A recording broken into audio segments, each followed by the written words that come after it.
older adults in general are using different platforms, but they're using it for different ways. And one of the key things for marketing folks, business folks, is you have to understand what is your objective that you're trying to achieve through using these content creators. So there's all these factors involved. It's not as easy as kind of the highest reaches through Facebook. So I'm going to go there. Did you know older adults follow social media influencers every single day, and not necessarily the ones you'd expect?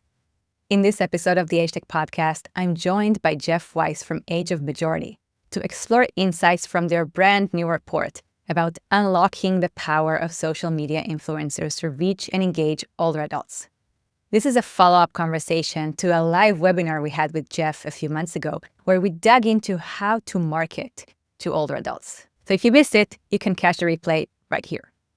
In today's conversation, we'll talk about who older adults really follow online, what motivates them to engage, and how startups can leverage social media influencers, even on small budgets. Jeff, welcome back to the show. Keren, thank you. I love being on with you and love that people are watching and listening to us. I always find our discussions interesting. So thanks for having me. Thank you for joining. So first of all, the previous episode was fascinating. I mean, even I learned a bunch of new stuff from it, and I keep quoting our conversation. I wanted to, before we dive into the results or the outcomes from this report, I wanted to ask you what were the motivations for doing this survey or doing this research, because you surveyed over 1,600 people, which is quite a lot of people. So what was the motivation? I think there were two motivations. First is I run a PR communications agency out of Toronto that I also oversee, and I've got a team that runs that. And a lot of work they do is around influencer marketing. And most of our clients on that business are, food brands, health and beauty, things like that. And most of the time when they're doing influencer marketing, working with content creators, they're kind of, targeting younger adults, their 20s or 30s. And I remember years ago, there's different agencies who represent influence. And I walked in a meeting and I said, just out of curiosity, how many content creators do you represent that are over 50? What do you think their answer was? 0. Crazy. And that was the first kind of reason why, another example where older adults are being ignored. And then the second reason is that we always get our clients, people I talk to, are asking, how do I best reach older adults? Do I try Facebook? Do I advertise on TV, radio, if I've got the money? And, I know the efficiency of influencer marketing in general, and we wanted to see if that was true for adults 55 and older. So that's what motivated our research. And we thought instead of just talking to people 55 and older, we have to see kind of the differences by age group. And that's why we went all the way from 18 plus, and we were able to split things out. So first of all, it is shocking that no one thinks that there are 50 plus or 60 plus year old influencers, because first of all, I know that they exist. And also some of the content creators that I follow on the various platforms are over the age of 60. And I find their content fascinating and refreshing for a lot of different reasons. So the fact that older influencers exist is one thing that people aren't aware of. And I think the other thing that you found during this research is that older adults themselves follow influencers online, right? Yes, for sure. Yeah, we didn't really get, they prefer to be called content creators, right? We call them influencers because that's what they're doing. But they're like, no, I'm a content creator, which is what they're doing, right? And there are some very popular content creators who are older, but you find them more kind of in the fashion and beauty area, sometimes in fitness and things like. And then some of them have big followings followed by younger people, but more because they're cute. You've got someone's grandmother who's Italian who's cooking her meatballs and stuff.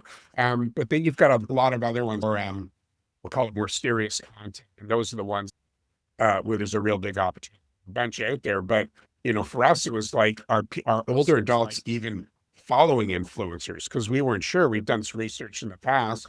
We hadn't done it for a couple of years, so it's like things have progressed so far.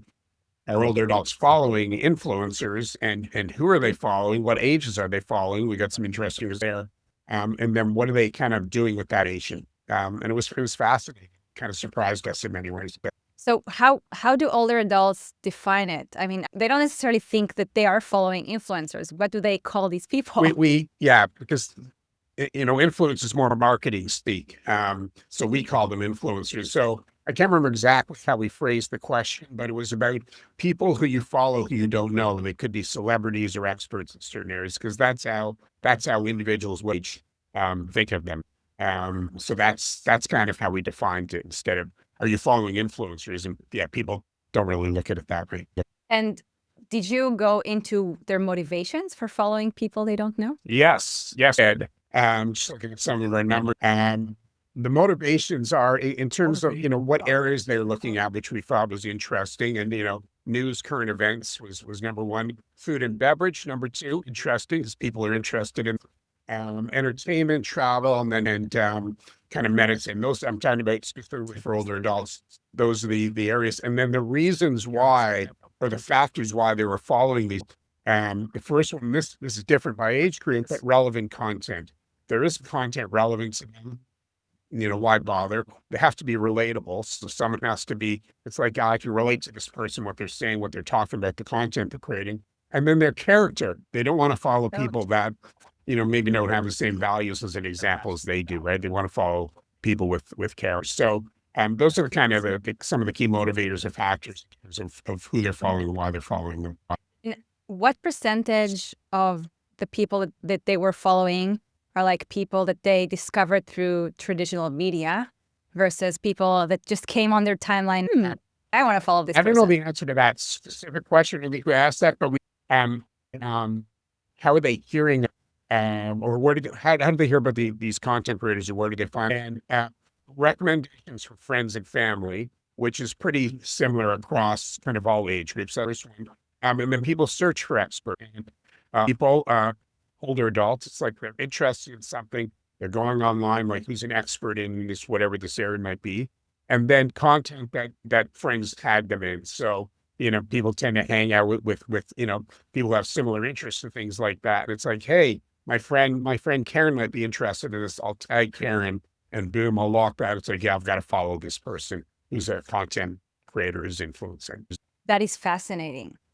And I wonder, there are obviously different types of platforms Yes. on which people follow influencers. Is there a difference in the platform type in which of like the type of influencers they follow or the type of they're looking for to consume in each of these platforms? Well, it's really interesting because, firstly, the myth still exists, like, oh, older people aren't using technology, which I don't understand. Talk to people, it might be against someone, not picking on younger people, but someone who's 30 and, their parents are 60 and their parents are like, they're on social media. But when you talk about older adults, it's like, they don't even think of their parents, right? Or even grandparents are active. So, you've got almost everyone over 55 who's using social media platforms, 95%. So it's like basically everyone. And but they're using a wide variety of platforms, and that's increased. We know Facebook and YouTube have been number one and two for years, but then you've got all the other platforms: Instagram, LinkedIn, X, formerly Twitter, of course, TikTok. You've got 20% using. So people are using a wide variety of platforms, but they're using these platforms for different needs, right? And we've had clients we've worked at, particularly startups. It's like, I know older people are on Facebook, so I'm going to advertise on Facebook, and I'm going to get all these customers. Well, Facebook, the number one reason people use Facebook is to stay in touch with others. They're not looking for product information or recommendations or to buy products. They're looking to stay in touch. So you can spend a lot of money trying to reach people, but the reality is that's not what they're on Facebook. Versus other platforms where, Pinterest has the highest, when you look at, people looking for helpful information or tips about products, Pinterest has the highest number. 69% of people on Pinterest, older adults, are looking for information. Right? YouTube's next at 60. And that, same term. product information or special offer. Facebook isn't high. You've got other platforms like Pinterest and YouTube that are higher. So, you know, I think older adults in general are using different platforms, but they're using it for different ways. And you really have to, one of the key things for marketing folks, business folks, is you have to understand what is your objective that you're trying to achieve through using these content creators to influence others. Is it to raise awareness? Because you can raise awareness better on some platforms or others.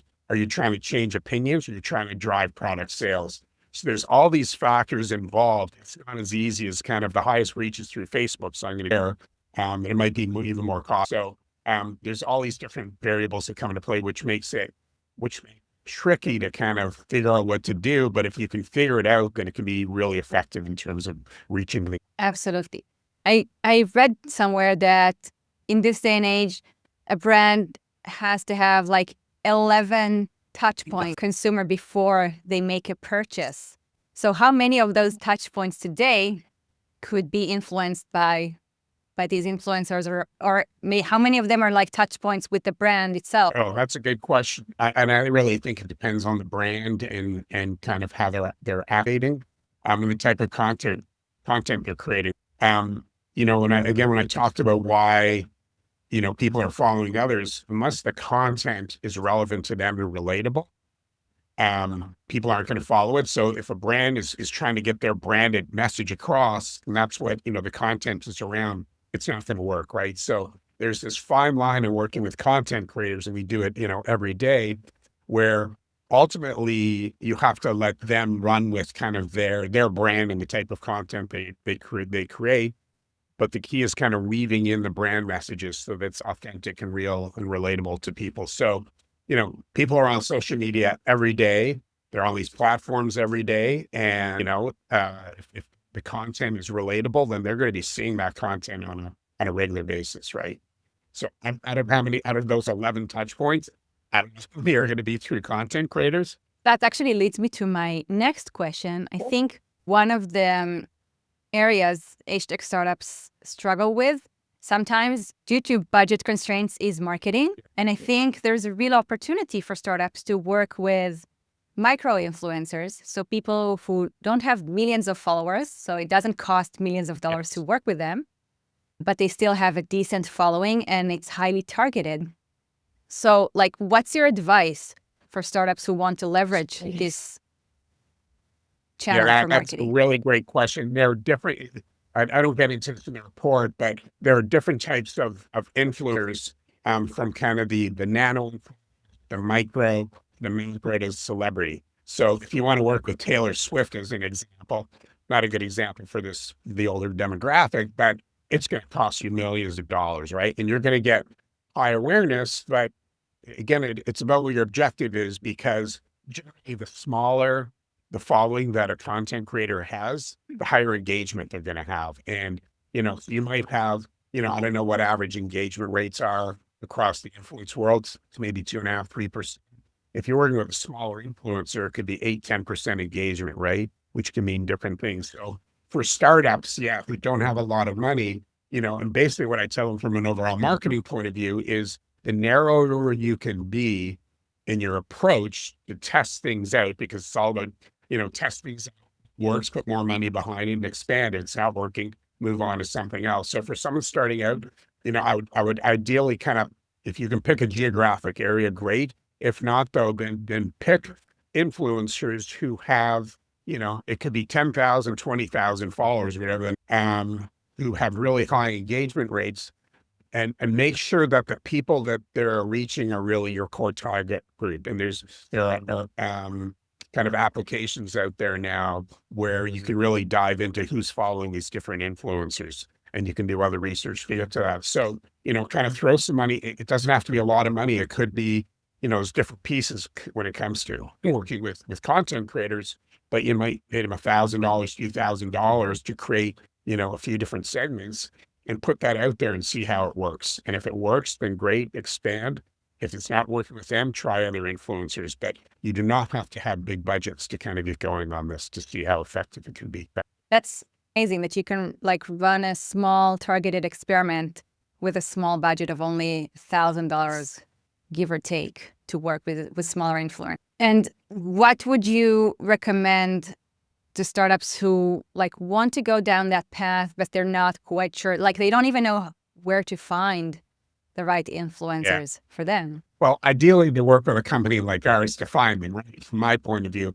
But if not, then, and, again, there are tools out there, but you have to pay. I'm not sure the dynamics of it. But otherwise, going on to, if it's Instagram, for example, you're looking at and searching for people who are kind of the type of content creators that you think might work for your brand. And then just kind of searching from them, people like them or whatever. And, that's just time. That doesn't cost any money. That's the easiest thing to do. We use kind of a platform that allows you to kind of be more specific on who you target, and it, pull up people, and then, how many followers do they have, what platforms they're on, what engagement rates they have, how many people do they engage with, and so on and so forth, what other brands they work with, the type of content they produce. So if you don't have budgets for that, then it's just spending time doing your own research and look at some of their posts, see what they're posting about. Are they working with any brands, and how are they integrating those messages, right? And could you see your brand being fitting and integrating with kind of their content and their messaging? Yeah, and that feels like generally good advice if you want to engage with an influencer.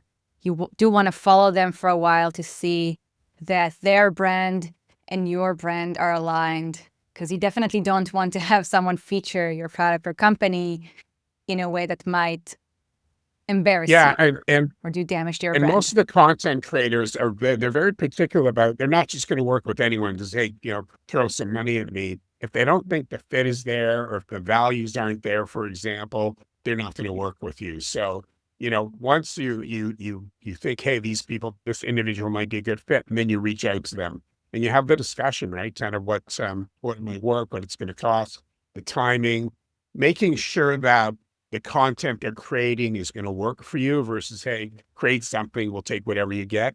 You know, Ultimately, they're the ones creating the content. You don't want to script it because that's what they do, but making sure that they're going to put your brand, your products in the right light in terms of the messages you're trying to get across. Exactly. So if it's a prankster influencer and your product is about incontinence, maybe it's not the best Yes, fit. yes. And the other thing to, the type of content creators you want to work with. And so, for example, we did a program sells product. It's a brand, and it's a supplement for joint pain, and it's a great product. And there are, I guess, influencers out there who are probably talking specifically about joint pain, but I can't name them any. So we worked with two different influencer, one male, one female, who were in their kind of 40s and 50s, who were trainers, and they worked out a lot, and they just talked about, and they target more older adults. It's like working in that product naturally into kind of the work they do, right? It's like, there's likely as you get older, particularly, you're going to have pain and joint pain. And there are a bunch of things you can do, including I use this product here, which really, really helps after using, right? So you have to think about the type of content creators where you can fit your brand and your messaging in a natural way versus being very specific about what your product does. Absolutely. Absolutely. And that's sending your product to content creators who are your target audience and just hoping that they use it. Does that still work? Uh, It, it used to work a lot more. You still every once in a while you hear, oh, Jennifer Aniston uses this product and she loves it and she's been promoting it. That doesn't happen that often. It can.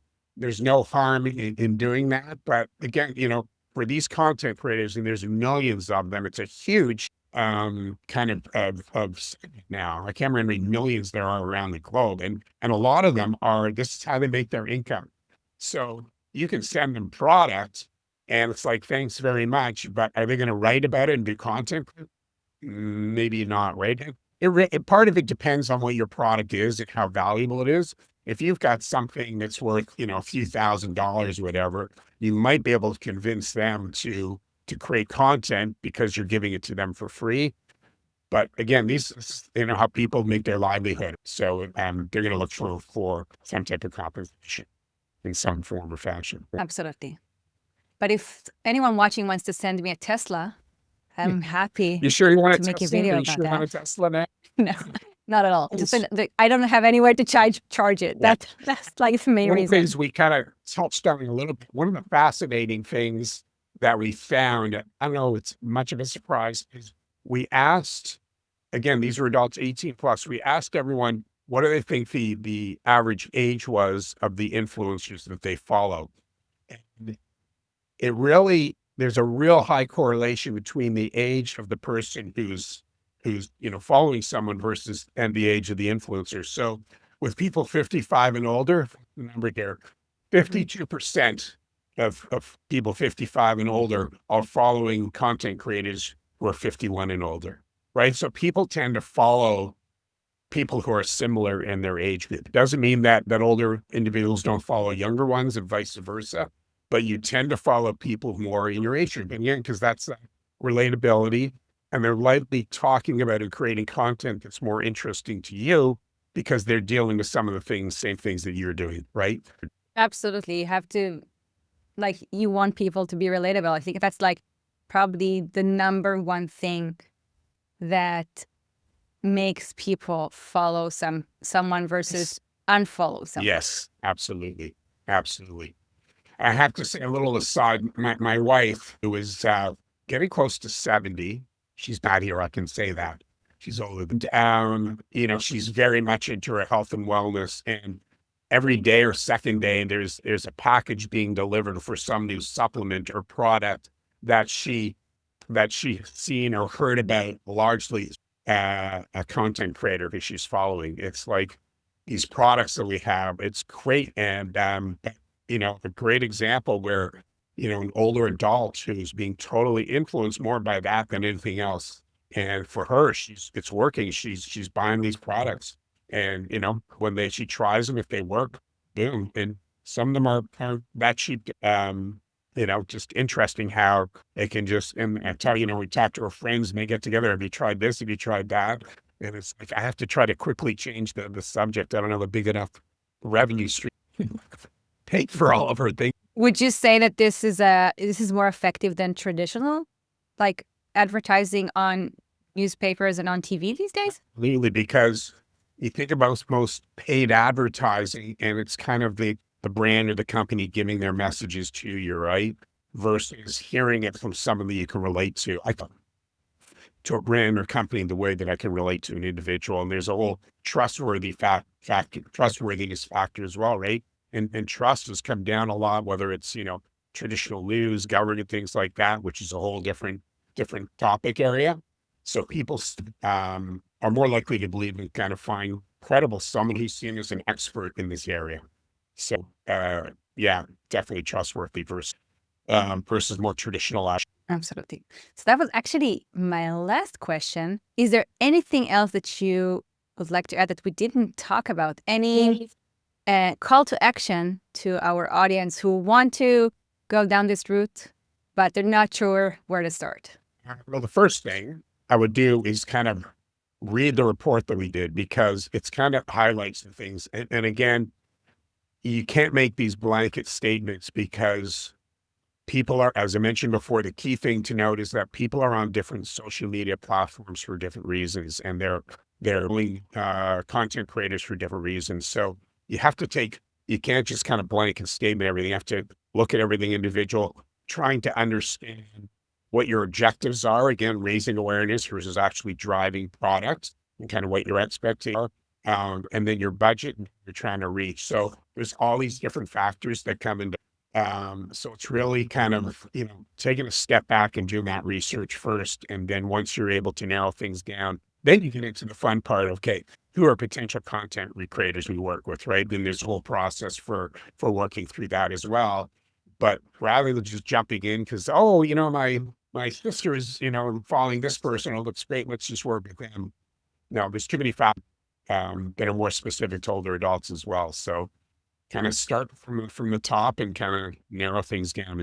Karen, thank you as always. I love being on the show and love chatting with you. So I hope that your audience finds this useful. For more context, check out our previous episode with Jeff. It's the perfect follow-up to this conversation. I'll put the link right here. Until next time, Stay humble, stay curious.